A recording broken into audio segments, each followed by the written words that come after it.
Hello mga beshi, magluluto po tayo ng creamy roast beef. Maglalagay po tayo ng maraming paminta, maraming bawang. Ayan, 3 buong bawang po yan mga beshi. Tapos maglalagay po tayo ng oyster sauce. Ayan.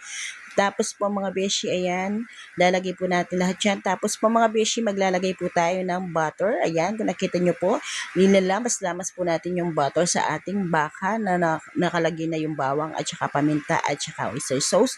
Yan po yung sikreto para maging juicy yung ating roast beef. Naglalagay po tayo ng butter mga beshi para pag kinain po nila, masarap po yung lasa niya dahil sa butter, juicy siya. And then, marinate po siya ng 1 hour. Ayan, set aside. Tapos po, ipiprito po natin siya dahil po wala tayong malaking oven, mga beshi. Kaya ipiprito na lang po natin siya. Yung pagpiprito po ng roast beef, gumamit po tayo ng kawali na non-stick para po, hindi po, stainless po siya pero kahit wala siyang mantika, pwede. Para po hindi masyadong masebo, hindi na po tayo gumamit ng mantika. Dahil nga po dun sa butter, kaya yun ang ginamit natin. Nung na-slice na po siya, pinakulo po natin siya mga beshi, ayan. Ayan po, nung nakulo na po siya, set aside ulit, ayan, magigisa po tayo ng konting butter at saka ng bawang, maraming bawang. Tapos po, dinagyan na po natin yung bakang pinakulo natin at saka yung ating mushroom, ayan mga beshi.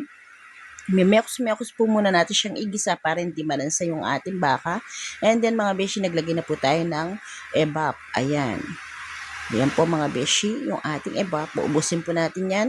Tapos, maglalagay pa po tayo separado pa ng ebap. Ayan mga beshi. Bali, 2 ebap po yung ginamit natin para sobrang linamnam yung ating roast beef.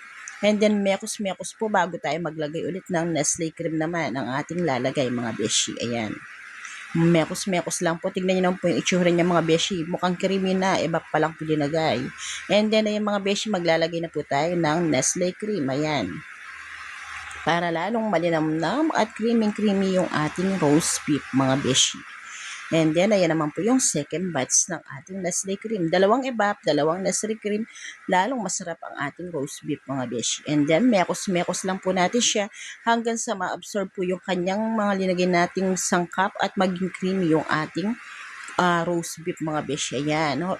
Konting minuto na lang po niyan mga besh is luto na po yung ating roast beef. And then, ayan na po yung kilalalabasan ng ating creamy roast beef mga beshi. Yung iba po hindi ko na video. Ayan na po si Rider mga beshi ko.